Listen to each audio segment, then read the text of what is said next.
Hello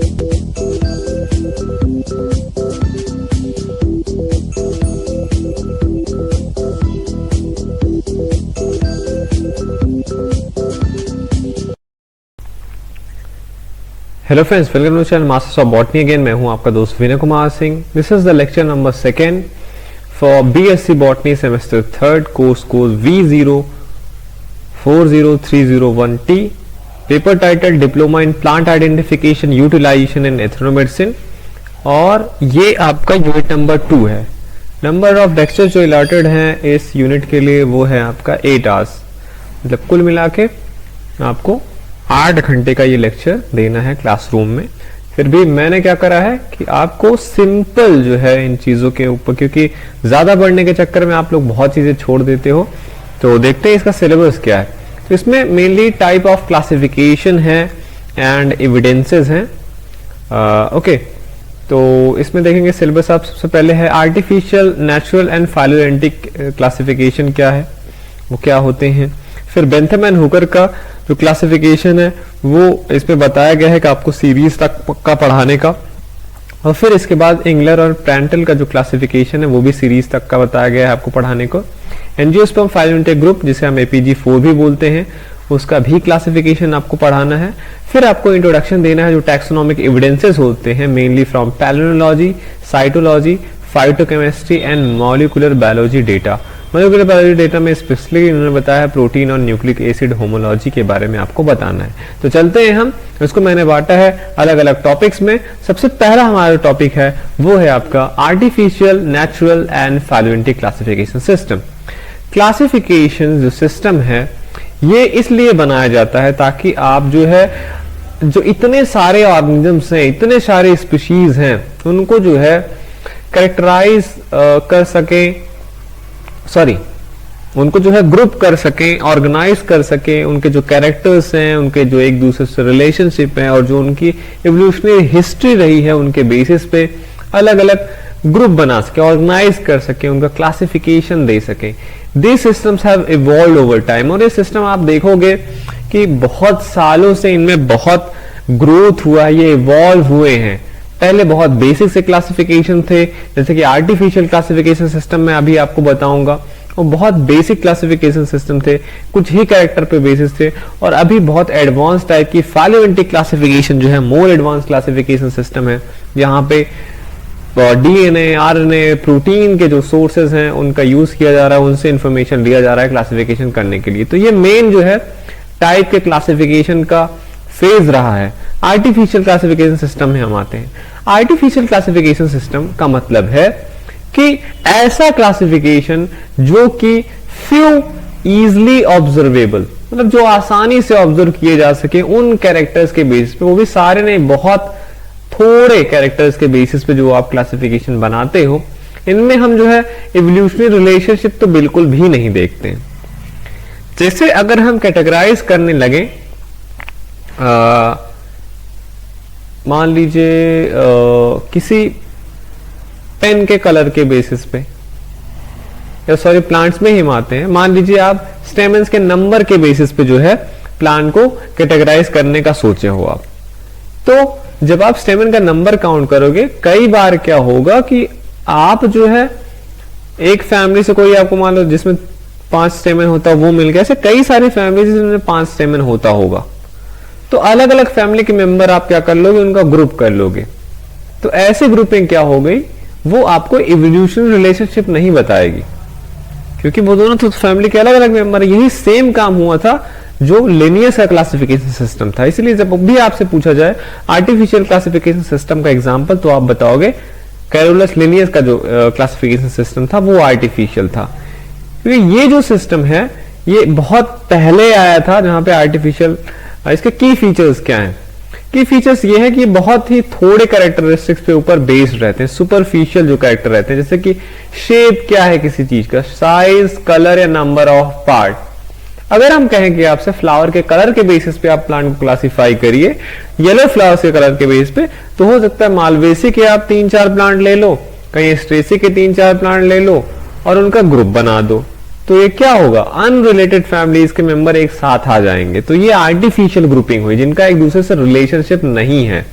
तो इसीलिए ऐसे क्लासिफिकेशन सिस्टम को आर्टिफिशियल क्लासिफिकेशन सिस्टम, लेकिन ये प्रैक्टिकल और सिंपल होते हैं, मतलब क्विक आइडेंटिफिकेशन के लिए बहुत फास्ट होता है ऐसा क्लासिफिकेशन सिस्टम, क्योंकि ये क्लियर और जो इसका बहुत स्ट्रेट फॉरवर्ड क्राइटेरिया होता है, कुछ जो भी इजिली ऑब्जर्वेबल कैरेक्टर होते हैं। पर इसका जो फीचर है ये है कि एक प्रॉब्लमेटिक चीज इसमें ये है कि इसमें इवोल्यूशनरी रिलेशनशिप आप नहीं देख पाओगे।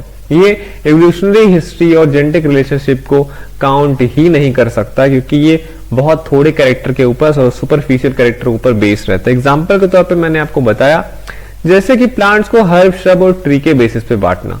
अगर आप ये डिसाइड कर लोगे कि हम प्लांट का क्लासिफिकेशन देंगे जो कि उसके हैबिट के बेसिस पे रहेगा, हर्ब, श्रब या ट्री के या क्लाइंबर के बेसिस पे रहेगा, तो क्लाइंबर आपको पता होना चाहिए। जैसे एग्जांपल के तौर पे क्यूकरबिटेसी फैमिली, कॉन्वोल्वुलेसी फैमिली, ऐसे और भी मेनी, स्पर्मेसिस फैमिली, अलग अलग फैमिलीज के मेंबर्स में क्लाइंबर्स पाए जाते हैं। और आप उन सबको उठा के अगर एक ग्रुप बना देंगे तो जो ऐसा क्लासिफिकेशन होगा वो अनरिलेटेड स्पीशीज की ग्रुपिंग हो जाएगी। तो एक ऐसा क्लासिफिकेशन सिस्टम हो गया आपका आर्टिफिशियल क्लासिफिकेशन सिस्टम हो गया। तो यहां पे आप जेनेटिक या इवोल्यूशनरी सिमिलरिटीज नहीं देख पाओगे।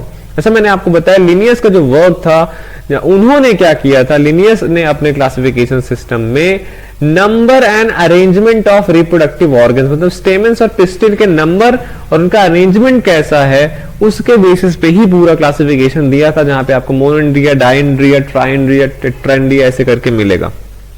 तो ये जो है इसमें कंसीडर नहीं किया गया था इवोल्यूशनरी रिलेशनशिप को। तो ये एक प्रकार का क्या हुआ, आर्टिफिशियल क्लासिफिकेशन सिस्टम। सेकेंड पे हम आते हैं नेचुरल क्लासिफिकेशन सिस्टम।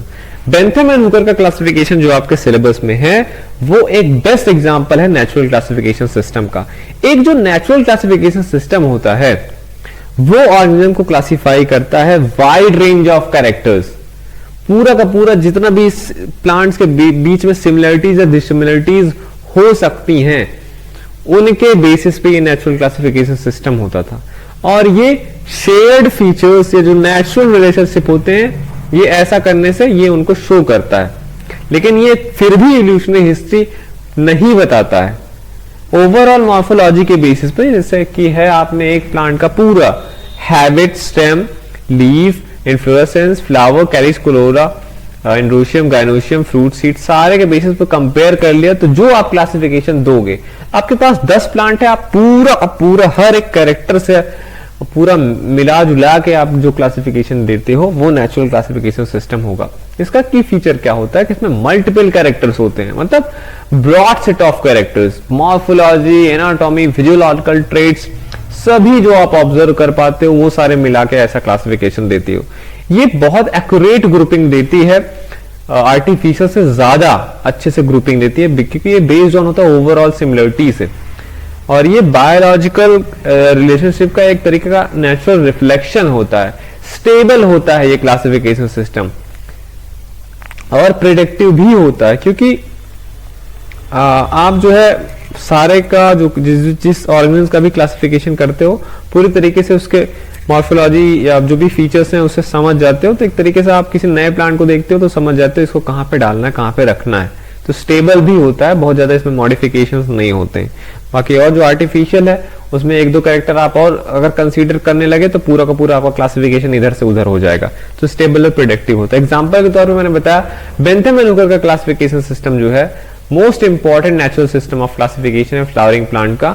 ये जॉर्ज बेंथम और डाल्टन हुकर ने दिया था। ये जो ब्रैकेट्स के अंदर है ये इनका जन्म से लेकर मृत्यु तक का ईयर है, और इनकी जो क्लासिफिकेशन सिस्टम था ये जेनरा प्लांटेनम बुक में छपी थी, जो कि 3 वॉल्यूम का वर्क था। 1862 से लेकर 1883 के बीच में पब्लिश हुआ था, और ये बहुत वाइडली रिस्पेक्टेड है। इनका जो क्लासिफिकेशन था बहुत प्रैक्टिकली है। अगर आज भी अगर आपको प्लांट आइडेंटिफिकेशन सीखना है तो बेंथम एंड हुकर का क्लासिफिकेशन बेस्ट है। बहुत सारे हर्बेरिया, बॉटनिकल गार्डन्स इंडिया और यूके में इसी क्लासिफिकेशन सिस्टम को फॉलो करके अपने हर्बेरियम को अरेंज करते हैं, और बॉटनिकल गार्डन्स में भी इसी क्लासिफिकेशन सिस्टम को यूज करके सारे प्लांट्स वगैरह अरेंज रहते हैं। थर्ड जो क्लासिफिकेशन सिस्टम है वो है आपका phylogenetic classification system. Phylogenetic classification system ये मोस्ट मॉडर्न और साइंटिफिकली रिगरस मेथड है क्लासिफिकेशन का। यहाँ पे जो ऑर्गेनिज्म होते हैं उनका जो ग्रुपिंग होता है सोल, ये देखा जाता है कि उनका इवोल्यूशनरी हिस्ट्री और जेनेटिक रिलेशनशिप है कि नहीं है, क्योंकि ये माना जाता है कि सारे ऑर्गेनिज्म जो है उनका कोई ना कोई कॉमन एंसेस्टर था। हम क्या मानते हैं, हम साइंस पढ़ रहे हैं कि अर्थ पे ऑर्गेनिज्म आए, उनसे धीरे धीरे धीरे धीरे सारे ऑर्गेनिज्म का विकास हुआ है, तो हम इवोल्यूशन मानने वाले हैं, इसलिए इवोल्यूशनरी हिस्ट्री जो है हम बताते हैं। और हमें पता है कि सारे स्पीशीज का कोई ना कोई कॉमन एंसेस्टर था।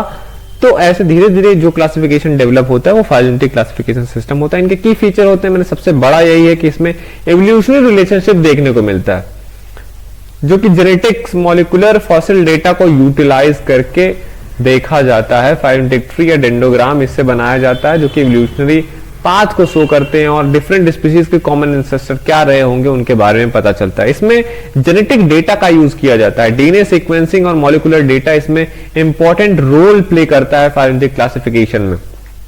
और जेनेटिक जो भी है आपका मॉलिक्यूलर डेटा जो है कभी कभी एक्स्ट्रा चीजें भी बताता है जो केवल मॉर्फोलॉजी से आप नहीं पकड़ पाओगे। थर्ड इसका कॉन्सेप्ट है मोनोफाइलेटिक ग्रुपिंग का। ऑर्गेनिज्म जो होते हैं उनका ग्रुपिंग किया जाता है, उनको क्लेट्स बोलते हैं, मोनोफाइलेटिक ग्रुप्स कहते हैं, जो कि एक एंसेस्टर होता है और उसके के सारे डिसेंडेंट्स भी होते हैं। सॉरी, एंसेस्टर तो नहीं होगा, वो तो पुराने टाइम पे चला गया होगा, मतलब कॉमन डिसेंडेंट्स होते हैं। उनकी ग्रुपिंग जो होती है, जितने भी मेंबर रहते हैं सभी ऐसा माना जाता है वो इवॉल्व हुए हैं, एक उनका कोई कॉमन एंसेस्टर रहा होगा। तो ये बेस्ट रिफ्लेक्ट करता है इवोल्यूशनरी लीनिएज का। एग्जाम्पल के तौर पे APG4 का जो क्लासिफिकेशन सिस्टम है आपका सिलेबस में, ये मोस्ट रीसेंट और वाइडली अभी का वाइडली एक्सेप्टेड क्लासिफिकेशन सिस्टम है फ्लावरिंग प्लांट्स के लिए। ये पब्लिश हुआ था APG4 का क्लासिफिकेशन 2016 में, और ये जो है फाइलोजेनेटिक रिसर्च मॉलिक्यूलर डेटा का यूज करके बना था।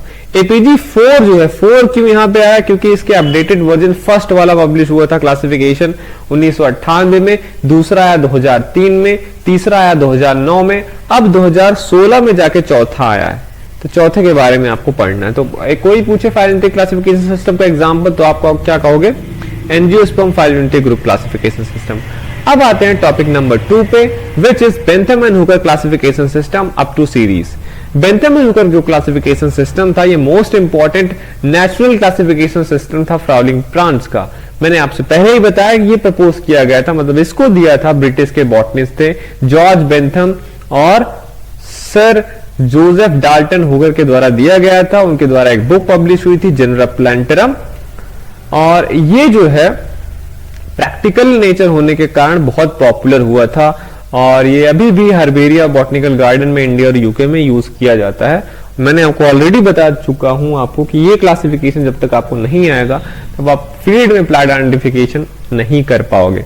देख लेते हैं कि इनका क्लासिफिकेशन कैसा था, इसके क्लासिफिकेशन का ओवरव्यू देख लेते हैं। तो जो बेंथम एंड हुकर का क्लासिफिकेशन सिस्टम है, ये फ्लावरिंग प्लांट्स को 3 क्लासेस में डिवाइड करते हैं, जो कि हर एक क्लास फिर आगे चल के सीरीज में डिवाइड हुआ है, फिर हर एक सीरीज कोहर्ट्स में डिवाइड हुए। कोहर्ट्स जो ऑर्डर एक्चुअली है, जिन्हें बेंथम हुकर ने कोहर्ट्स कहा था, फिर वो ऑर्डर्स फैमिलीज में और फिर फैमिली जनरा में डिवाइड किए गए हैं। ये सिस्टम जो है एक लीनियर प्रोग्रेशन में चलता है, जो कि बहुत इजी है फॉलो करना। अब देखते हैं 3 क्लास मैंने बताया। पहला क्लास जो आपका था वो था डाइकोटिलिडन्स का। अब जो क्लास डाइकोटिलिडन है, इसका क्या फीचर था, डाइकोट मतलब 2 कोटिलिडन्स का होना, प्लस लीफ में रेटिकुलेट वेनेशन का होना, प्लस टैप रूट सिस्टम का होना, प्लस पेंटामेरस या टेट्रामेरस कंडीशन का होना फ्लावर का। ये था डाइकोटिलिडन का फीचर।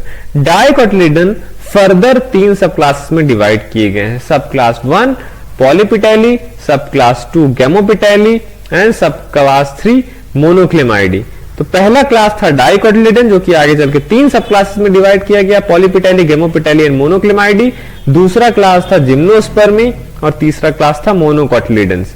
ठीक है, अब जो पहला आपका क्लास है डाइकोटिलिडन, इसको फर्दर 3 सब क्लासेस में डिवाइड किया गया था। दूसरा जो जिम्नोस्पर्म है, इनमें जिम्नोस्पर्म्स आते हैं, और तीसरा मोनोकोटिलिडन था, उसको सब क्लास में नहीं डिवाइड किया, उसको डायरेक्टली 7 सीरीज में डिवाइड किया गया था।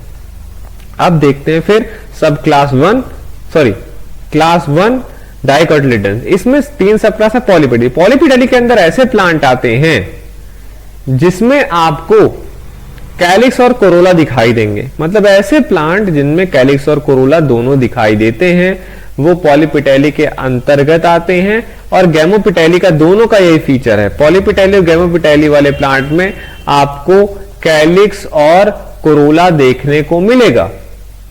पर इन दोनों में फिर क्या डिफरेंस है? इसमें यह डिफरेंस है कि जो कोरोला होता है ये फ्री होता है, मतलब पेटल्स आप कह लो, कोरोला की जगह पेटल्स या कैलिक्स की जगह सेपल्स एंड पेटल्स। पेटल्स जो होते हैं पॉलीपेटली में फ्री होते हैं, वहीं गैमोपेटली में आप क्या कहोगे? फ्यूज्ड रहते हैं। यही दोनों में अंतर है। लिखा हुआ है प्लांट्स विथ डिस्टिंक्ट या free petals not fuse together. Flower जो होते हैं यूजली कैलिक्स और कोरोला उनमें होता है। और फिर इसको 3 सीरीज में बांटा गया है। आपके सिलेबस में 3 सीरीज तक ही क्लासिफिकेशन आपको पढ़ना है। पहला सीरीज है थैल्मी फ्लोरी। थैल्मी फ्लोरी में ऐसे प्लांट आते हैं, फ्री पेटल्स तो होगा ही, जो कि सारे जो इसके फ्लोरल पार्ट्स होते हैं वो एक रेसेप्टिकल जिसे थैलमस बोलते हैं उस पे फ्यूज्ड होते हैं। इनमें इंपॉर्टेंट फैमिलीज आपके रेननकुलेसी और मैग्नोलिएसी हैं। सेकेंड डिसीफ्लोरी है, इसमें भी फ्री पेटल्स होंगे। इसका जो थैलमस होता है वो डिस्क शेप्ड का होता है। ठीक है, थैलेमस वो हिस्सा होता है जैसे ये आया जहां पे floral parts calyx Corolla stannum gynoecium attach होता है। तो ये थैलेमस जो होता है डोम शेप्ड का होता है थैल्मी फ्लोरी में, ऐसा यहाँ कैलिक्स, यहाँ कोरोला, यहाँ एंडोशियम, यहाँ गाइनोशियम। इसमें डिसीफ्लोरी में क्या होगा? डिस्क शेप्ड का होगा, यहाँ कैलिक्स, यहाँ कोरोला, यहाँ स्टेमन, यहाँ गाइनोशियम। तो ये डिस्क शेप्ड का होता है। कैलिसिफ्लोरी में क्या होता है? यही जो होता है आपका कप शेप्ड का होता है। कैलिक्स ऊपर, फिर अंदर से और कोरोला, फिर एंडोशियम, फिर गाइनोशियम, तो कप शेप्ड का होता है। ठीक है, और डिसीफ्लोरी का इंपॉर्टेंट फैमिलीज जेरानिएसी, रूटेसी, और वहीं कैसीफ्लोरी के इंपॉर्टेंट फैमिलीज रोजेसी और लेगुमिनेसी हैं। गैमोपेटली मैंने आपको बताया, इसमें भी आपको कैलिक्स कोरोला देखने को मिलेगा, पर इसमें इनके जो पेटल्स होते हैं वो क्या होते हैं? पेटल्स इसमें फ्यूज्ड होते हैं, ज्वाइंट होते हैं टुगेदर, तो वो ट्यूबुलर होते हैं या बेल शेप्ड के कोरोला इसमें देखने को मिलते हैं। इसमें भी 3 सीरीज है, इनफेरी, हेट्रोमेरी एंड बाइकार्पेटी। इनफेरी का फीचर ये है कि इसमें तीनों अगर आप सीरीज देखोगे तो क्योंकि ये गैमोपेटली के अंतर्गत आते हैं तो तीनों में फ्यूज पेटल तो होंगे ही, लेकिन तीनों में ये डिफरेंस है कि इनफेरी जो सीरीज है इसमें ओवरी का पोजीशन क्या होता है? नीचे होता है, मतलब इंफीरियर ओवरी होता है। उसमें जो इंपॉर्टेंट फैमिलीज है वो है आपका एस्ट्रेसी, रूबिएसी। वही सीरीज जो हेट्रोमेरी है यहाँ पे जो ओवरी होता है वो सुपीरियर होता है। और इसका एक मेन इंपॉर्टेंट फीचर होता है कि इसमें 2 या 2 से ज्यादा कार्पेल्स होते हैं। इसमें इंपॉर्टेंट फैमिलीज आपके इरिकेसी आते हैं और प्राइमुलेसी आते हैं। सीरीज नंबर 3 जो कि आपका बाइकार्पेटी है, ये बहुत इंपॉर्टेंट फैमिली है। इसके अंतर्गत जितने भी पौधे आते हैं उसमें 2 कार्पेल्स होते हैं। ओके, और इसमें इंपॉर्टेंट फैमिलीज जो हैं आपके वो हैं पोसाइनेसी, सोलनेसी, कॉन्वॉल्वुलेसी एंड बोराजिनेसी। अब हम आते हैं क्लास नंबर 3 जो कि है मोनोक्लेमाइडी। ये जो है पॉलीपेटली और गैमोपेटली मैंने बताया कि आपको कैलिक्स और कोरोला देखने को मिलेगा, लेकिन मोनोक्लेमाइडी के अंदर आपको या तो कैलिक्स देखने को मिलेगा या तो कोरोला के जैसे स्ट्रक्चर देखने को मिलेंगे, दोनों आपको साथ में नहीं देखने को मिलेंगे। और इसको बेंथामिन हुकर ने डायरेक्टली जो है आगे चल के जो है 8 सीरीज में डिवाइड किया है। फर्स्ट सीरीज है आपका कर्व एम्ब्री। इसका इंपॉर्टेंट फीचर ये होता है कि इसमें एम्ब्रियो कॉइल्ड होता है, ओव्यूल 1। इंपॉर्टेंट फैमिलीज है इसमें लिक्टाजिनी, अमरंथेसी, चिनोपोडेसी एंड पॉलीगनेसी। सीरीज नंबर 2 है आपका मल्टी ओवल्यूटी एक्वेटिकी, मतलब ओव्यूल्स मेनी होंगे और प्लांट जो होते हैं इसमें एक्वेटिक प्लांट्स आते हैं। सीरीज नंबर 3 मल्टी ओवल्यूटी टेरेस्ट्री, मतलब terrestrial plants, ovule many. Series number 4 micro Embry, इनका एम्ब्रियो जो होता है वो माइन्यूट होता है, इस वजह से इसको माइक्रो एम्ब्री में रखा गया है। सीरीज नंबर 5 है आपका डेफिनेल्स, इसमें कार्पेल 1 होता है, ओव्यूल 1 होता है। सीरीज नंबर 6 जो इन्होंने दिया है वो है एक्लेमाइडोस्पूरी, इसमें ओवरी इंफीरियर होता है, यूनिलॉकुलर कंडीशन होती है और ओव्यूल का नंबर 1 से 3 हो सकता है। जो इसमें इंपॉर्टेंट सीरीज है वो है आपका यूनिसेक्सुअल। इसके अंदर फ्लावर जो होता है वो यूनिसेक्सुअल होता है। इंपॉर्टेंट फैमिली इसमें कई सारी हैं। इंपॉर्टेंटली आपको यूफोर्बिएसी देखने को मिलेगा, अर्टिकेसी देखने को मिलेगा और मोरेसी भी आपको देखने को मिलेगा। लार्ज जो सीरीज है वो है ऑर्डिनस एनोमली, जिसके अंदर वो फैमिलीज रखी गई हैं जिनका प्लेसमेंट जो होता है वो अनसर्टेन है बाकी के सारे ग्रुप के अंदर। क्लास 2 मैंने बताया जिम्नोस्पर्म है आपका, इसके अंदर जिम्नोस्पर्म आते हैं। इनमें ऐसे प्लांट आते हैं जिनके सीड एक्सपोज होते हैं, ओवरी के अंदर नहीं होते, इसलिए वो नेक सीड वाले प्लांट कहलाते हैं। और इनके क्लासिफिकेशन का ये एक डीमेरिट है कि इन्होंने डाइकॉट और मोनोकॉट के बीच में जिम्नोस्पर्म में रखा था। और इंपॉर्टेंट जो मेंबर है इनमें कोनिफर्स हैं, साइकेड्स हैं, जिंगोज हैं, तो पाइनेसिस, कुप्रेसिसी फैमिली जो आप सुनते हो वो सारी चीजें इसमें है। क्लास 3 आपका मोनोकॉटिलिडन से मैंने आपको बताया, इसमें जो प्लांट्स होते हैं वो सिंगल कॉटिलिडन वाले होते हैं। और जो अलग इंपॉर्टेंट फीचर्स हैं वो क्या है, पैरेलल वेरिएशन का होना, एडवेंटिशियस रूट्स का होना, प्लस सिंगल कॉटिलिडन तो हो ही गया। एक होता है ट्राइमेरस कंडीशन इसमें पाई जाती है, मतलब जो फ्लोरल पार्ट्स होते हैं वो 3 के मल्टीपल में होते हैं। इसको उन्होंने 7 सीरीज में बांटा है। फर्स्ट सीरीज है आपका माइक्रोस्पर्मी, मतलब स्मॉल सीडेड मोनोकॉट्स। इसके अंदर जो इंपॉर्टेंट फैमिली आती है वो है ऑर्किडेसी। सेकंड जो सीरीज है वो होता है आपका, इसके अंतर्गत आता है एपिगाइनी। इसमें ऐसे मोनोकॉट्स होते हैं जिनके ओवरी क्या होते हैं, इंफीरियर होते हैं।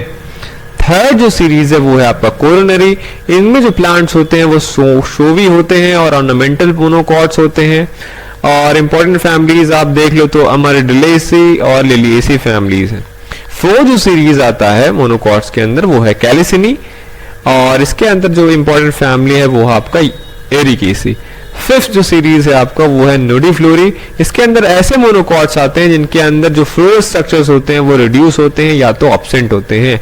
6 नंबर का जो आपका सीरीज है वो है आपका एपोकार्पी। इसके अंदर जो मोनोकॉट्स आते हैं उनके जो कार्पेल्स होते हैं वो सेपरेट होते हैं।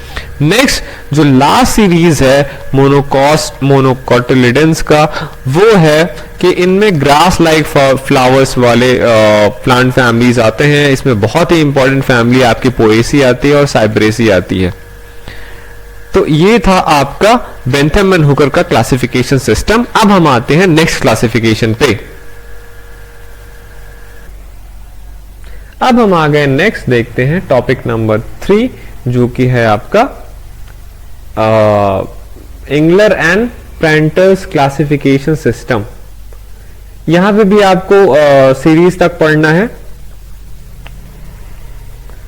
अब इंगलर एंड प्रेंटल जो क्लासिफिकेशन है वो जर्मन बॉटनिस्ट के द्वारा दिया गया था।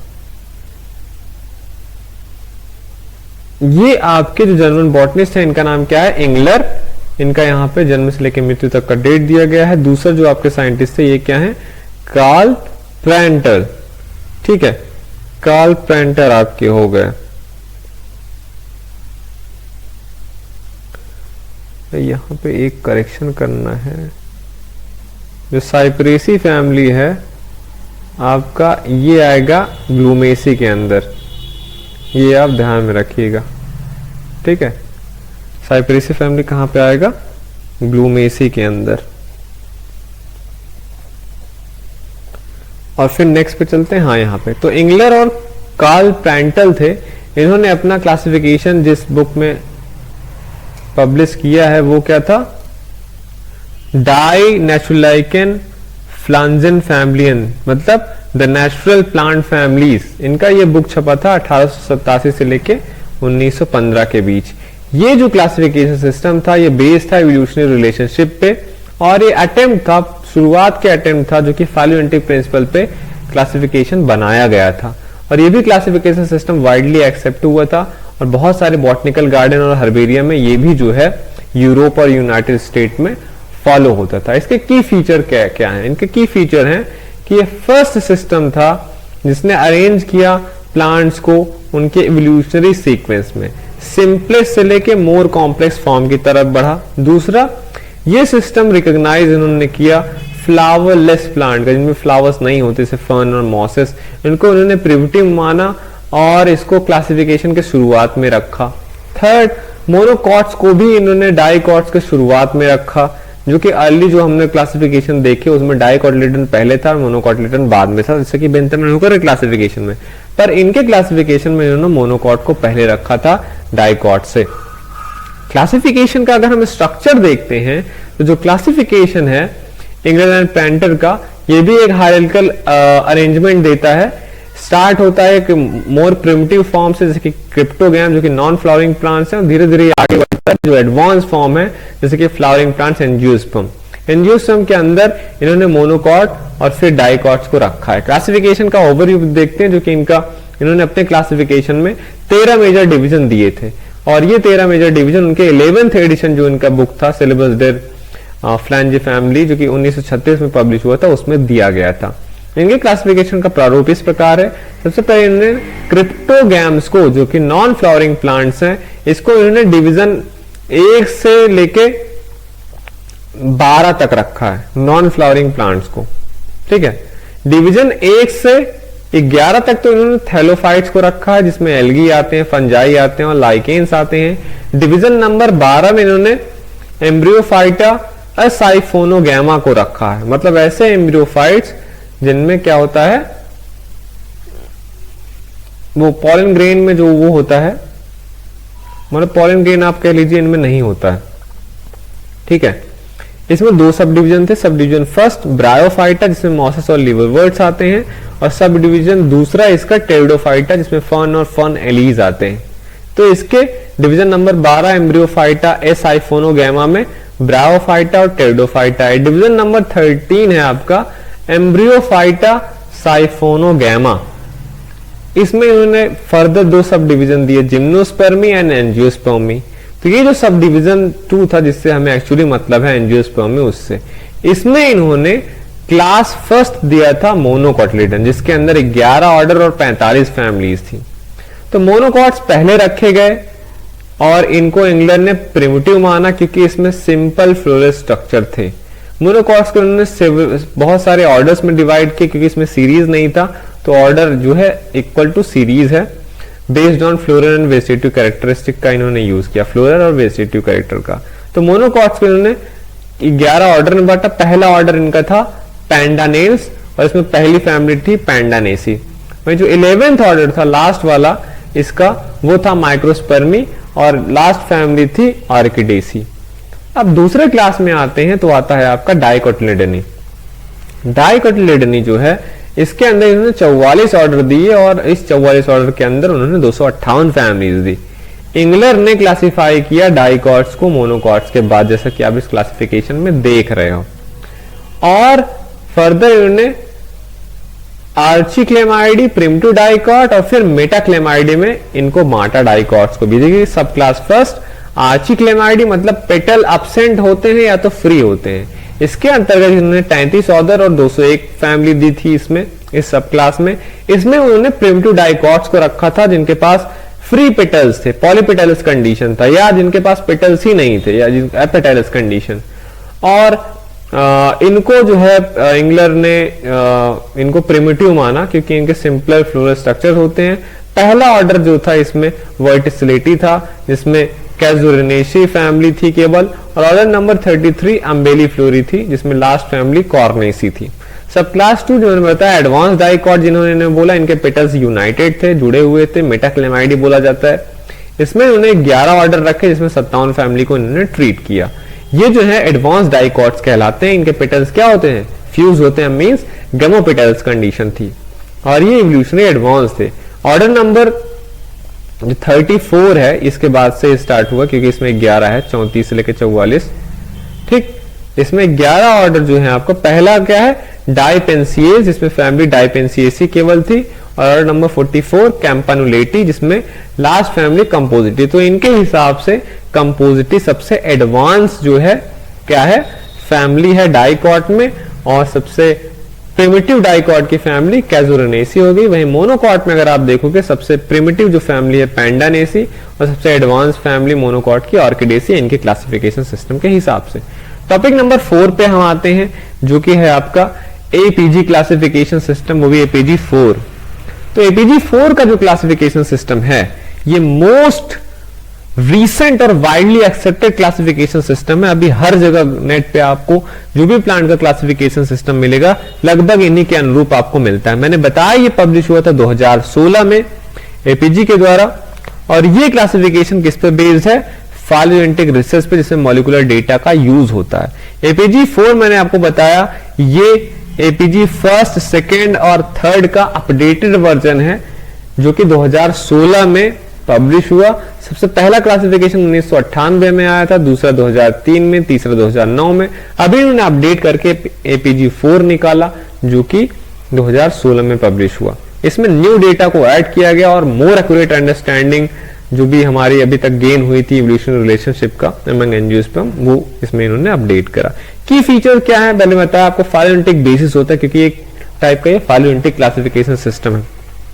ये डीएनए सीक्वेंस डेटा जो कि न्यूक्लियस, क्लोरोप्लास्ट और माइटोकॉन्ड्रियल के जो डीएनए होते हैं उनसे निकलता है, वो इसमें डाले गए हैं, इस क्लासिफिकेशन सिस्टम में यूज हुए हैं। और मॉलिक्यूलर अप्रोच जो होता है वो इवोल्यूशनरी रिलेशनशिप बताने के लिए बहुत ज्यादा एक्यूरेट होता है। जो अर्लियर सिस्टम क्लासिफिकेशन से इनसे अलग है, जो अर्लियर क्लासिफिकेशन सिस्टम थे इससे पहले वहां पे मार्फोलॉजिकल कैरेक्टर्स का ज्यादा यूज किया जाता था। और इसमें क्या है? फ्लेक्सिबल हायरार्किकल स्ट्रक्चर्स हैं। आप देखोगे यहाँ पे जो रैंकिंग वाला सिस्टम था, किंगडम ये वो इधर उधर का, इसमें ज्यादा रैंक वैंक नहीं दिया गया है, जैसे सब क्लास, कोहॉर्ट, ऑर्डर वगैरह। तो फ्लेक्सिबिलिटी है जो कि हायर टैक्सोनॉमिक लेवल पे उतना बात नहीं करता है। ये एक ऑर्डिनल क्लासिफिकेशन सिस्टम था जहां पे जो मेजर टैक्सोनॉमिक है ऑर्डर केवल फैमिली की ही बात करती है, ऑर्डर, फैमिली, जीनस और स्पीशीज, इनमें 4 पे फोकस है इनका। मोनोफाइलेटिक ग्रुप्स में ढूंढे जाते हैं। ये इंश्योर करता है एपीजी क्लासिफिकेशन सिस्टम कि जो भी ग्रुपिंग हो वो मोनोफाइलेटिक हो। मोनोफाइलेटिक का मतलब एक ऐसा ग्रुप हो जिनमें जितने भी स्पीशीज रहे सब एक ही स्पीशीज से कहीं ना कहीं पास में इवॉल्व हुई हैं। तो क्या उसको बोलते हैं एक term, descendants of a common ancestor. इस वजह से ट्रू इवोल्यूशनरी रिलेशनशिप इसमें देखा जाता है। और फैमिली का इसमें डेफिनेशन ब्रॉड देखा जाता है। जो भी पहले के क्लासिफिकेशन थे उनमें क्या किया जाता था कि फैमिली के मेंबर्स को तोड़ के बहुत सारी फैमिलीज बनाए जाते थे, पर इन्होंने इसमें ब्रॉड फैमिली डेफिनेशन देखा, मतलब ग्रुपिंग पे इन्होंने ज्यादा ध्यान दिया ना कि फैमिलीज को तोड़ने पे, इसलिए फैमिलीज इसमें आपको कम मिलती हैं। और इसका एक सबसे बड़ा बेनिफिट है, इसका रिवीजन कंटिन्यूअस हो रहा है कि एपीजी क्लासिफिकेशन एडेप्टेबिलिटी पे ज्यादा फोकस करता है। जैसे जैसे नए मॉलिक्यूलर डेटा होते जाते हैं वैसे सिस्टम अपडेट होके नया पब्लिश होता है। तो ये मोर एक्यूरेट है और डायनामिक अंडरस्टैंडिंग है जहां पे हम प्लांट के रिलेशनशिप को अच्छे से जानते हैं। और क्लासिफिकेशन का अगर आप ओवरव्यू देखोगे कि इसमें क्या है, जैसे आपने बेंथम हुकर का क्लासिफिकेशन देखा, इंग्लैंड पेंटर का क्लासिफिकेशन देखा, इसमें क्या है? इसमें जो है एपीजी 4 ने एंजियोस्पर्म को कई सारे क्लेट्स में डाला है, मतलब मोनोफाइलेटिक ग्रुप में, और फिर हायरार्किकल भी इसको दिया है अरेंजमेंट लार्जर से मोर इंक्लूसिव ग्रुप की तरफ। और इसमें जैसे मेन है एक बेसल एंजियोस्पर्म्स आते हैं सबसे पहले ऊपर। इस ग्रुप में जो अर्लीस्ट सबसे पहले जो फ्लावरिंग प्लांट के लीनिएजेस हैं उनकी ग्रुपिंग की गई है। इसमें इंपॉर्टेंट फैमिलीज आते हैं अम्बरलेसी, निम्फिएसी और एस्ट्रोबायलेसी। दूसरा जो आपको ग्रुप मिलेगा इसके अंदर इनके बाद अर्लीस्ट एंजियोस्पर्म के बाद मैग्नोलेट्स का। ये लार्ज और ancient group of flowering plants हैं जिनके पास अलग अलग डाइवर्स टाइप के मॉर्फोलॉजिकल ट्रेट्स होते हैं। इनमें जो प्लांट्स होते हैं उनके पास प्रिमिटिव कैरेक्टरिस्टिक्स होते हैं, लार्ज फ्लावर, न्यूमरस पार्ट्स होंगे। एग्जाम्पल के तौर पे आप फैमिलीज देखोगे तो मैग्नोलिएसी, लारेसी और पिपरेसी फैमिलीज हैं। फिर एक अगला ग्रुप आता है मोनोकॉट्स का। यहाँ पे अटैक्टोस्टिलिक अरेंजमेंट होता है, ठीक, और स्कैटर्ड वैस्कुलर बंडल पाए जाते हैं इसमें। सेकेंडरी जो ग्रोथ आप देखते हो ये यहाँ पे आपको नहीं मिलता है, जो कि आपने किस में देखा था? डाइकॉट्स के अंदर देखा था, ठीक है। और फिर ये हर्बेशियस नेचर के होते हैं। और अटैक्टोस्टिलिक, इसका अटैक्टोस्टिलिक का मतलब हो गया स्कैटर्ड वैस्कुलर बंडल, ठीक है, यही है। स्कैटर्ड स्टेम में स्कैटर्ड रहते हैं, रिंग की तरह नहीं पाया जाता जैसे डाइकॉट में पाया जाता है। और इसमें पॉलन का भी बहुत बड़ा फीचर है कि मोनोसल्केट पॉलन इसमें पाए जाते हैं, एक सल्कश बोलते हैं, ऐसा होता है। लीफ में पैरेलल वेंड होते हैं जो कि मोनोकॉट का फीचर होता है। फ्लावर्स में ट्राइमेरस होते हैं, सिंगल कॉटिलेडन होते हैं और एडवेंटिशियस रूट तो पाए ही जाते हैं। अब मोनोकॉट के अंदर ही एक और कह लीजिए क्लेड है कॉमिलिनिड्स का, ये मोनोकॉट के ही अंदर है। इसमें यूवी फ्लोरेसिंग सेल वॉल्स पाए जाते हैं। इकोनॉमिक इंपॉर्टेंस में प्लांट है बहुत सारे, पोएसी, एरिकेसी, कमिलिनेसी जैसे इसमें फैमिलीज हैं। और फिर हम आ गए, दूसरा जो ग्रुप है वो है यूडाइकॉट्स का। यूडाइकॉट्स जो हैं वो largest group of flowering plant, मतलब अभी आपने जो भी मैंने ग्रुप बताया ये तो बहुत कम हिस्सा है। यूडाइकॉट्स क्या है, बड़ा हिस्सा है ये, ठीक है। और यहां पे 2 कॉटिलेडन होते हैं, आपने देखा ही है, जिन्हें सीड लीफ बोलते हैं। और फिर नेट वेंड वेनेशन होता है और फिर ट्राइकाल्पेट पॉलन इसमें होता है। ये इनका सारे यूडाइकॉट्स का फीचर होता है। ये लार्जेस्ट ग्रुप है जिसको बेसल यूडाइकॉट्स और कोर यूडाइकॉट्स में बांटा गया है, ठीक है। बेसल यूडाइकॉट्स के बारे में देख लेते हैं। ये अर्ली डाइवर्जिंग यूडाइकॉट्स हैं। यूडाइकॉट्स में भी ये पुराने वाले डाइकॉट्स हैं, इनमें रेनकुलेसी, पेपावरेसी ये सब सारी फैमिलीज आते हैं। कोर यूडाइकॉट्स के बारे में देखें तो ये जो हम आजकल जानते हैं जितने भी डाइकॉट फैमिलीज, इसमें ज्यादा फैमिलीज हैं, ये एडवांस फैमिलीज हैं। फिर कोर यूडाइकॉट्स को इन्होंने रोडिड्स में बांटा और फिर एक ग्रुप बनाया एस्ट्रिड्स में। रोडिड्स को फिर उन्होंने आगे 2 में बांटा है, फैबिट्स और मॉलबिट्स। रोडिड्स जो है ये एक लार्ज और डाइवर्स क्लेड है, मतलब मोनोफाइलेटिक ग्रुप है जिसके अंदर इंपॉर्टेंट फैमिली जैसे रोजेसी, फेबेसी, ब्रेसिकेसी, सैपिंडेसी ये सब आते हैं। इनमें जो पेटल्स होते हैं वो सेपरेट होते हैं, मतलब पॉलीपेटलस कंडीशन पाया जाता है। मेजर ऑर्डर्स भी फिर रोजेस, फेबेस और ब्रेसिकेल्स हो गए। फैबिट्स का ग्रुप है, ये एक रोजेट्स का ही सब ग्रुप है जहां पे बहुत सारे नाइट्रोजन फिक्सिंग प्लांट पाए जाते हैं और बहुत सारी इंपॉर्टेंट फैमिलीज जैसे फेबेसी, रोजेसी, यूफोरबिएसी। मालविट्स के अंदर ये भी एक सब ग्रुप है रोजेट्स का ही, इसमें इंपॉर्टेंट फूड और इंडस्ट्री वाले प्लांट्स हैं, ब्रेसिकेसी, सैपिंडेसी एक्सेट्रा। एस्ट्रेट्स जो हैं ये एक यूडाइकॉट के एक इंपॉर्टेंट मोनोफाइलेटिक ग्रुप है जहां पे बहुत सारी इंपॉर्टेंट फैमिलीज हैं, एस्ट्रेसी, सोलनेसी, लैमिएसी, रूबिएसी। और यहाँ पे ओनली फ्यूज पेटल्स आपको मिलेगा। मेजर ऑर्डर एस्ट्रेस, लैमिएस और सोलनेस है। इसको भी 2 ग्रुप में बांटा गया, लैमिट्स और कैंपानुलेट्स। लैमिट जो है एक एस्ट्रेट का सब ग्रुप ही है जिसके पास सिंपल लीव्स होते हैं और मोसुस्लिन में एरोमेटिक प्लांट होते हैं, लैमिएसी वगैरह, सोलनेसी। कैंपानुलेट्स भी ये भी एक एस्ट्रेट का सब ग्रुप ही है जहां पे फ्लावर्स फ्यूज पेटल वाले होते हैं, तो इससे ये एस्ट्रेट का ही कैरेक्टर है। इसमें इंपॉर्टेंट फैमिलीज एस्ट्रेसी और कैंपानुलेसी आते हैं। ये रहा ओवरऑल क्लासिफिकेशन सिस्टम, ये एपीजी का क्लासिफिकेशन सिस्टम है। यहां आप देख सकते हो एंजियोस्पर्म है। एंजियोस्पर्म में ये जो है 3, ये मैंने बताया बेसल एंजियोस्पर्म है। फिर मैंने बताया आपको मैग्नोलेट्स का ग्रुप जहां पे ये वाले ऑर्डर्स आते हैं, ये सारे ऑर्डर्स हैं। फिर इसमें मोनोकॉट्स का एक बड़ा ग्रुप आता है, यहां से लेके यहाँ ये मोनोकॉट्स का ग्रुप है। मोनोकॉट्स में ही एक ग्रुप आता है कम्युनिलिड्स का, ये वाले जो जितने ऑर्डर्स हैं, पूरा मोनोकॉट हुआ पर मोनोकॉट में भी ये कम्युनिलिड्स का ग्रुप है। फिर यहां से ये अलग हो जाता है यूडाइकॉट्स। यूडाइकॉट्स में भी अर्ली यूडाइकॉट्स हैं, फिर बाकी के कोर यूडाइकॉट्स हैं। कोर यूडाइकॉट्स को फिर रोजेट्स में बांटा गया और एस्ट्रिड्स में बांटा गया। आधे रोजेट्स जो होते हैं फैबिट्स वाले, इसमें कई सारे ऑर्डर फैबिट्स से बिलोंग करते हैं और कई सारे ऑर्डर्स मालविट्स से बिलोंग करते हैं। और एस्ट्रिड्स भी जो है ऐसे ही, आधे एस्ट्रिड्स कैंपानुलेट्स से बिलोंग करते हैं और आधे एस्ट्रिड्स जो है लैमिट से बिलोंग करते हैं। इनमें अलग अलग ऑर्डर्स हैं, हर ऑर्डर में कई सारे फैमिलीज हैं। तो ये एपीजी का आउटलाइन क्लासिफिकेशन सिस्टम है। टॉपिक नंबर 5 पे आते हैं, introduction to taxonomic evidences from palaeology, cytology, phytochemistry and mol bio. ठीक है, मतलब टैक्सोनॉमिक एविडेंसेस कैसे हमें पैलियोलॉजी से मिलते हैं, साइटोलॉजी से मिलते हैं, फाइटोकेमिस्ट्री से मिलते हैं और मॉलिक्यूलर बायोलॉजी से मिलते हैं। देखो टैक्सोनॉमी जो है आपको पता है क्लासिफिकेशन का साइंस है, ये वाइड वैरायटी के डेटा पे क्या होता है, डिपेंड रहता है। जितना डेटा आएगा उतना एक्यूरेट क्लासिफिकेशन होगा, उतना किसी एक ऑर्गेनिज्म का आइडेंटिफिकेशन क्लियर होगा। साल दर साल जो है अलग अलग साइंटिफिक फील्ड से अलग अलग एविडेंसेस हमें मिलते रहते हैं।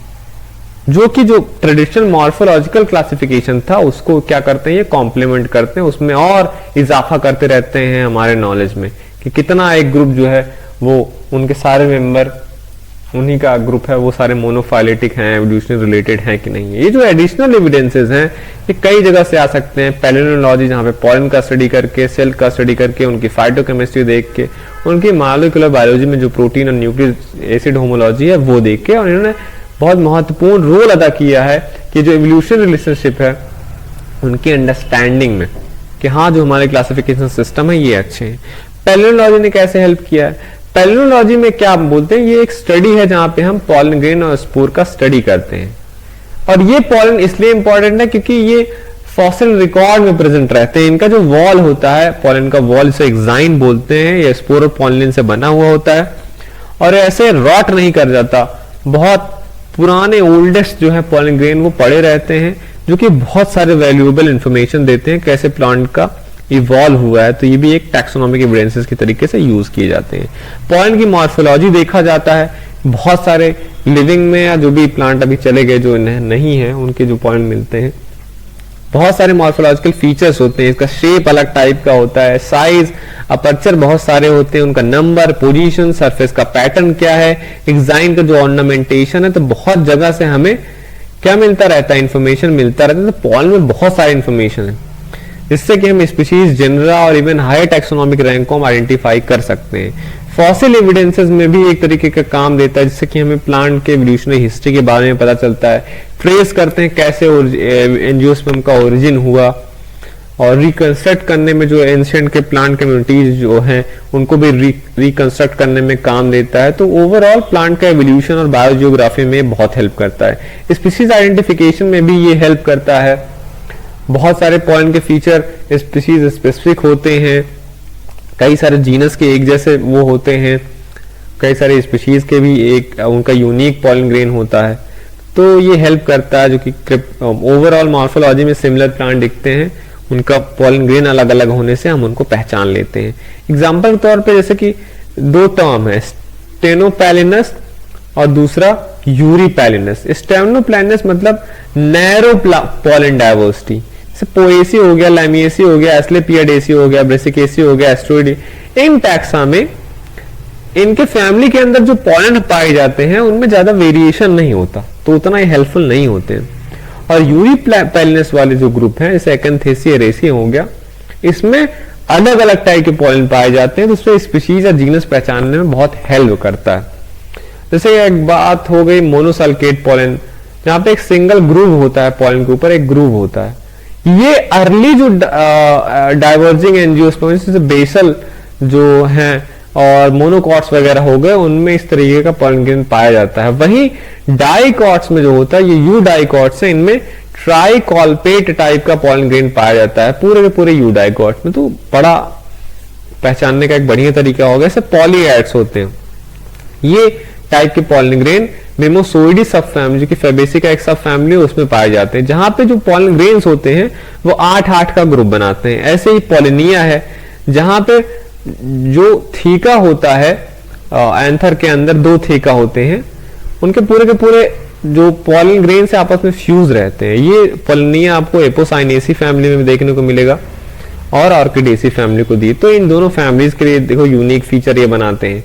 साइटोलॉजी अगर हम देखें तो इसमें सेल स्ट्रक्चर और फंक्शन की स्टडी की जाती है। क्रोमोसोम जो हो गए, ये भी एक टैक्सोनॉमिक एविडेंसेस प्रोवाइड करते हैं जब हम इनके क्रोमोसोम का नंबर, स्ट्रक्चर और बिहेवियर देखते हैं। तो क्रोमोसोम का नंबर जो होता है, जो कैरियोटाइप बोला जाते हैं, ये किसी स्पीशीज या जीनस में कंसिस्टेंट होते हैं और अलग स्पीशीज और जेनरा से भी कंपेयर करके हम देख सकते हैं क्योंकि वो भी फिक्स होता है लगभग, या होगा किसी जीनस का सारा एक ही जैसा होगा। ये भी आइडेंटिफाई और टैक्सा को डिफरेंशिएट करने में हेल्प करता है। उसके बाद पॉलीप्लॉइडी देख लेते हैं, मतलब क्रोमोसोम जो है 2 सेट से ज्यादा होना पॉलीप्लॉइडी कहलाता है। बहुत सारे प्लांट्स के एवोल्यूशन में पॉलीप्लॉइडी भी हेल्प किया है, और जब हम पॉलीप्लॉइडी का स्टडी करते हैं तो हमें पता चलता है कि पॉलीप्लॉइडी ने बहुत सारे वो उसमें एवोल्यूशन सब मेनली तो ग्रासेस में जैसे कि है और फर्न्स में जो है वहां पे पॉलीप्लॉइडी ने स्पेसिएशन में बहुत हेल्प किया है। तो स्पीशीज को देख के भी हम उनके स्टडी करके वो हम बता सकते हैं वो अलग हैं कि नहीं है। क्रोमोसोम का स्ट्रक्चर और बाइंडिंग पैटर्न जो है, क्रोमोसोम का साइज, शेप, विजिबल कैसे वो स्टेनिंग के बाद कैसे दिखते हैं, ये भी एडिशनल क्लूज हमें देते हैं कि टैक्सा के बीच में कैसा रिलेशनशिप है।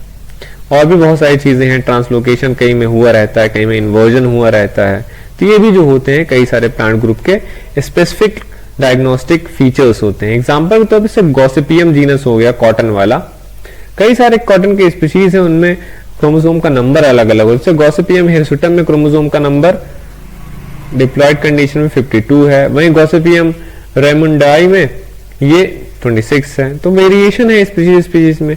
ऐसे कि जो कॉमन वीट है ट्रिटिकम एस्टिवम, वो एक पॉलीप्लॉइड प्लांट है, हेक्सापॉलीप्लॉइड प्लांट है, जहां पे 2n इसका 6x होता है, मतलब 42। तो इसमें वीट के एवोल्यूशन में पॉलीप्लॉइड ने काफी वो किया है, तो इसकी स्टडी भी हमें बताती है स्पेसिएशन वगैरह कैसे होती है, कैसे हुआ है, और फिर ये भी एक एवोल्यूशनरी रिलेशनशिप बताते हैं। थर्ड आपका आता है फाइटोकेमिस्ट्री। फाइटोकेमिस्ट्री में केमिकल कंपाउंड जो कि प्लांट प्रोड्यूस करते हैं, जैसे कि सेकेंडरी मेटाबोलाइट्स में आपके एल्कलॉइड्स, फ्लेवोनॉइड्स, टर्पेनॉइड्स ऐसे हो गए, ये भी एक तरीके का टैक्सोनॉमिक मार्कर की तरीके से यूज होते हैं। इनका भी टैक्सोनॉमी में क्या है, इंपॉर्टेंस है। जैसे केमिकल मार्कर्स कहीं कहीं किसी किसी ग्रुप में ये यूनिक होते हैं कि वो वाला केमिकल किसी और फैमिली में नहीं पाया जाता या जीनस में नहीं पाया जाता। जैसे कि एग्जांपल के तौर पे कुछ इंपॉर्टेंट एल्कलॉइड्स हैं जो कि सोलनेसी फैमिली में ही होते हैं, वही फ्लेवोनॉइड्स हैं ये केवल फैबेसी फैमिली में होते हैं। तो फैमिलीज को पहचानने में हेल्प करते हैं। सेकंड, कीमोटैक्सोनॉमी, तो कुछ केमिकल्स का प्रेजेंट होना, एब्सेंट होना, कुछ सेकेंडरी मेटाबोलाइट का प्रेजेंट होना, एब्सेंट होना, ये भी प्लांट के क्लासिफिकेशन में और अलग अलग टैक्सोनॉमिक लेवल में हेल्प करता है, स्पीशीज से लेके फैमिलीज तक। और ये यूजफुल होता है जब मॉर्फोलॉजिकल फीचर्स ये सारे डिटेल्स ना दे पाए, तब हमें स्टडी करके बताना होता है कि ये सेकेंडरी मेटाबोलाइट्स वगैरह का डिस्ट्रीब्यूशन से। इवोल्यूशनरी रिलेशनशिप भी इसी तरीके से ये बताता है, क्योंकि केमिकल बनना बहुत बड़ी बात होती है प्लांट में। तो जिस ग्रुप ऑफ प्लांट में केमिकल बन रहे हैं, माना जाता है कि वो उनका क्लस्टर एक ही है, उनके एंसेस्टर कॉमन थे। तो एक तरीके का इवोल्यूशनरी रिलेशनशिप भी ये बताता है, जिससे कि हम फैमिली, जनरा, इवन स्पीशीज को भी कन्फाइंड कर सकते हैं। एग्जाम्पल के तौर पे कुछ एसेंशियल ऑयल्स हैं जो केवल और केवल लैमिएसी फैमिली में ही हमें देखने को मिलते हैं। कुछ एस्टेरॉयडल कंपाउंड्स हैं जो हमें केवल एस्क्लेपियाडेसी और एपोसाइनेसी फैमिली में ही देखने को मिलते हैं और उनके टैक्सोनॉमिक रिलेशनशिप को क्लियर करते हैं। फ्लेवोनाइड का कंपोजिशन जो भी है वो भी टैक्सोनॉमिक रिलेशनशिप जो है बताने में मदद किया है एस्ट्रेसी फैमिली के अंतर्गत। चौथा जो एविडेंस है वो आता है मॉलिक्यूलर बायोलॉजी डेटा था, मतलब प्रोटीन और न्यूक्लिक एसिड की होमोलॉजी से, ठीक है, मैच कराने से। मॉलिक्यूलर बायोलॉजी ने भी अभी तो रिसेंट में तो बहुत इन्होंने रिवोल्यूशनाइज कर दिया है टैक्सोनॉमी को, क्योंकि ये डायरेक्ट एविडेंस देता है जेनेटिक रिलेशनशिप का। प्रोटीन और न्यूक्लिक एसिड का जब हम स्टडी करते हैं, उनका कंपैरिजन करते हैं, तो हमें इवोल्यूशनरी रिलेशनशिप के बारे में ज्यादा नॉलेज मिलता है। प्रोटीन होमोलॉजी के बारे में देख लें तो उनका स्ट्रक्चर और सीक्वेंस जो है, प्रोटीन जो होते हैं वो जीन एक्सप्रेशन के एंड प्रोडक्ट्स होते हैं, आपको पता है, ट्रांसलेशन के बाद बनते हैं। और जो उनमें प्रोटीन के अंदर एमिनो एसिड के सीक्वेंसेस होते हैं वो जेनेटिक कोड से बने हुए होते हैं। और जब हम प्रोटीन सीक्वेंसेस का कंपैरिजन करते हैं तो उसमें भी इवोल्यूशनरी सिमिलरिटीज हमें देखने को मिलता है ऑर्गेनिज्म में, कि वो एक ही क्लस्टर से इवॉल्व हुए हैं सारे। कुछ प्रोटीन कंजर्व होते हैं किसी जीनस में या किसी फैमिली में, जैसे कि प्लांट के अंदर जो रुबिस्को एंजाइम हो गया, और प्लांट्स के ही अंदर पाया जाता है। ऐसे कई सारे प्रोटीन हैं जो कहीं ना कहीं टैक्सोनॉमिक ग्रुप में ही पाए जाते हैं। एलोजाइम इलेक्ट्रोफोरेसिस किया जाता है, जो कि एंजाइम के जो डिफरेंट फॉर्म होते हैं जिन्हें एलोजाइम बोला जाता है, वो ही बताते हैं कि जेनेटिक वेरिएशन से वो बना हुआ है। और उसका भी जो है पॉपुलेशन जेनेटिक्स और स्पीशीज लेवल के रिलेशनशिप को स्टडी करने में काफी यूज हुआ है। बी पे आते हैं, है हमारा न्यूक्लिक एसिड होमोलॉजी। इसमें से न्यूक्लिक एसिड का यूज करके डीएनए बारकोडिंग किया जाता है, जहां पे कुछ छोटे जो डीएनए के स्टैंडर्डाइज्ड वर्जन होते हैं, जैसे आरबीसीएल प्लांट्स के लिए, सीओ फर्स्ट एनिमल के लिए ऐसे ही है, मैच रेज के, आईटीएस वगैरह, इन सब का यूज करके आइडेंटिफाई हम आराम से कर सकते हैं क्रिप्टिक स्पीशीज का या जीनस को डिलिमिट कर सकते हैं। फाइलोजेनेटिक ट्रीज का अगर हम बात करें तो इन्हीं मॉलिक्यूलर डाटा का यूज करके बड़े बड़े अच्छे फाइलोजेनेटिक ट्रीज भी बनाए जाते हैं, जो कि किसी स्पीशीज के अंदर, किसी जीनस या किसी फैमिली के अंदर कैसे इवोल्यूशन हुआ है वो हमें पता चलता है। और ये डीएनए जो है लिए जाते हैं, और क्लोरोप्लास्ट के डीएनए हो सकते हैं, माइटोकॉन्ड्रिया के डीएनए हो सकते हैं, या न्यूक्लियस के डीएनए हो सकते हैं। जीन डुप्लीकेशन, जब आप इनका स्टडी करोगे तो आपको ये भी पता चलेगा कई में जीन डुप्लीकेशन हुआ रहता है, और फिर उनका डाइवर्जेंस कैसे हुआ रहता है। तो मॉलिक्यूलर एविडेंस से एक तरीके से जीन डुप्लीकेशंस बताते हैं, हॉरिजॉन्टल जीन ट्रांसफर हुआ है कि नहीं हुआ है, जो भी इवोल्यूशनरी इवेंट्स हुए हैं जिन्होंने इवोल्यूशन में हेल्प करा है प्लांट को, वो हमें दिखाई देते हैं। एग्जाम्पल के तौर पे 18S राइबोसोमल आरएनए है, उसकी होमोलॉजी जो है देख के आप क्लोजली रिलेटेड फंगल ग्रुप को बता सकते हो, जो एस्कोमाइकोटिन और बेसिडियोमाइकोटिन की हो। आरबीसीएल और मैचुरेज के जीन सीक्वेंसेस को यूज करके, जो कि क्लोरोप्लास्ट डीएनए के हैं, ये बहुत सारे टैक्सोनॉमिक इश्यूज को फ्लावरिंग प्लांट्स के अंदर सॉल्व किए गए हैं, जैसे कि पोएसी हो गया, साइपरेसी हो गया, और एक आईटीएस रीजन है, इंटरनल ट्रांसक्राइब स्पेशल रीजन हो गया। ये भी रीजन जो है क्रिटिकल हुए हैं, जो कॉम्प्लेक्स टाइप के रिलेशनशिप होते हैं, जैसे ऑर्किडेसी फैमिली, वहां पे बहुत हेल्प किया है। फाइटोक्रोम ए, जैसे कि प्रोटीन की अगर हम बात कर ले एग्जांपल, तो फाइटोक्रोम ए जो प्रोटीन है, जो कि प्लांट लाइट रिस्पॉन्स में हेल्प करता है, ये भी जो है एवोल्यूशन रिलेशनशिप फेबेसी फैमिली में काफी हेल्प हुआ है इस प्रोटीन की मदद से। और जो 5A प्रोटीन है, इसके सीक्वेंसेस इंपॉर्टेंट जो है काफी साबित हुए हैं कि इनके जो सब फैमिलीज हैं फेबेसी फैमिली के, पेप्लियोनोइडी, मिमोसोइडी और सिजलपिनियोइडी, इनका डाइवर्जेंस कैसे हुआ है, इसमें इस प्रोटीन ने काफी मदद किया है। तो ये था आपका पूरा लेक्चर। मैंने आपको लगभग इसमें आपको सारे टॉपिक्स बताए, जहां पे टॉपिक नंबर 5 तो एविडेंसेस वाला था, टॉपिक नंबर 3 जो है डिफरेंट क्लासिफिकेशन था, टॉपिक नंबर 4 आपका एंजियोस्पर्म फाइलोजेनेटिक ग्रुप क्लासिफिकेशन था, टॉपिक नंबर 3 इंगलर एंड प्लांटर का क्लासिफिकेशन, टॉपिक नंबर 2 था आपका बेंथम एंड हुकर का क्लासिफिकेशन, और टॉपिक नंबर 1 जहां पे हमने डिफरेंट जो है क्लासिफिकेशन सिस्टम के बारे में पढ़ा, आर्टिफिशियल, नेचुरल और फाइलोजेनेटिक। इसी के खत्म होते ही ये जो है एविडेंसेस आपका पूरा का पूरा यूनिट खत्म हो जाता है, यूनिट नंबर 2।